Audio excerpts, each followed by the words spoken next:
لقد كان لكم في رسول الله أسوة حسنة لمن كان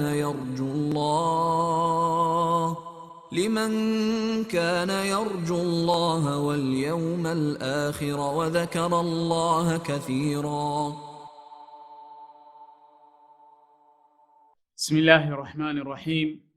الحمد لله رب العالمين، القائل في محكم تنزيله: لقد كان لكم في رسول الله أسوة حسنة لمن كان يرجو الله واليوم الآخر وذكر الله كثيرا.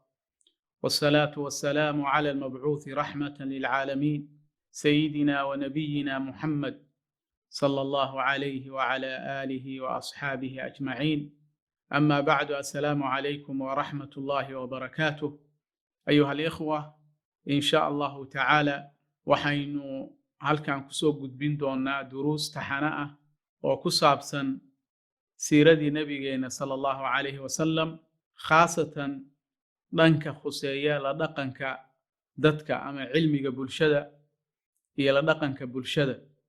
saad ogtihiin, siirada nabigeenu sala allahu calayhi wasalam waxay ka koobneyd dhowr jawaanib oo waxaa ka mid ahaa taariikhdiisii dhalashada ilaa dhimashadiisii, waxaa ka mid ahaa qazawaadkiisii iyo futuuxaadkiisii sala allahu calay wasalam, waxaa kaloo ka mid ahaa habdhaqankiisa uu ula dhaqmayey khalqiga ilaahay ee kala gedisan, ama bashar iyo bini aadam ha ahaadeen ama xayawaanaad ha ahaadeen ama bey-adab ha ahaato.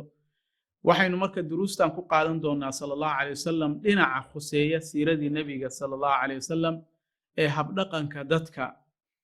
saad la soconno, nabigeena ilaahay subxaana wa tacaala waxa uu siiyey oo ku galladaystay akhlaaq aad u weyn, sidii ilaahayba qur'aanka uu ku sheegay oo ilaahay uu yidhi: wa innaka la calaa khuluqin cadiim. ilaahay waxa uu siiyey akhlaaq weyn buu siiyey. aad waxaad ku sugan tahay nebi maxamed, wa innaka adigu nebi maxamed waxaad ku sugan tahay oo akhlaaq aad u weyn, khuluq cadiim ah. nebiguna sala allahu calay wasalam wuxuuba ku sheegay diintiisa markuu qeexayey sala allahu calay wasalam in ilaahay uu u soo diray si uu u dhammaystiro akhlaaqda wanaagsan.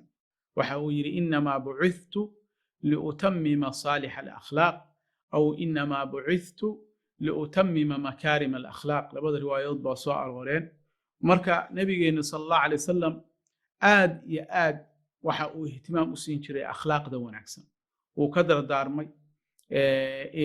ilaahayna subxaanahu wa tacaala qur-aanka in badan buu oo ilaahayga isaga tarbiyeeyey oo waxyiga kusoo dejiyey ayaa isagana akhlaaq siiyey, amrayna akhlaaqdaas dadka kale mu'miniinta ah. ilaahay qur-aanka wuxuu ku leeyay: waquuluu linnaasi, dadka waxaa ku dhahdaan marka aad la hadlaysaan xusnan, akhlaaq wanaag xasan ah, si wanaagsan ula hadlo. marka waxaynu insha allahu tacaala duruustan taxanaha ah waxa aynu kusoo qaadan doonaa sala allahu calay wasalam dhinaca khuseeya hab dhaqankii nebigeena sala allahu calay wasalam, mucaamaladii nebigeena sala allahu calay wasalam, sida uu ula dhaqmi jiray khalqi badan oo kala gedisan ama bashar badan oo kala gedisan oo anwaac badan leh. tusaale ahaan waxaynu arki doonaa nebi maxamed siduu ula dhaqmi jiray xaasaskiisa. waxaynu arki doonaa nebi maxamed aynu baran doonaa insha allahu tacaala nebi maxamed siduu ula dhaqmi jiray dadka waaweyn, siduu ula dhaqmi jiray caruurta, siduu ula dhaqmi jiray ragga, siduu ula dhaqmi jiray dumarka, siduu ula dhaqmi jiray dadka aqniyada ah, siduu ula dhaqmi jiray nebi maxamed dadka fuqarada ah, siduu ula dhaqmi jiray markuu dad uu martigelinayo martidiisa, ama markii isaga la martigeliyo qofkii martigeliyey siduu ula dhaqmi jiray sala allahu calay wasalam, bal siduu ula dhaqmi jiray acdaadiisa iyo munaafiqiinta siduu ula dhaqmi jiray nebigu sala allahu calay wasalam.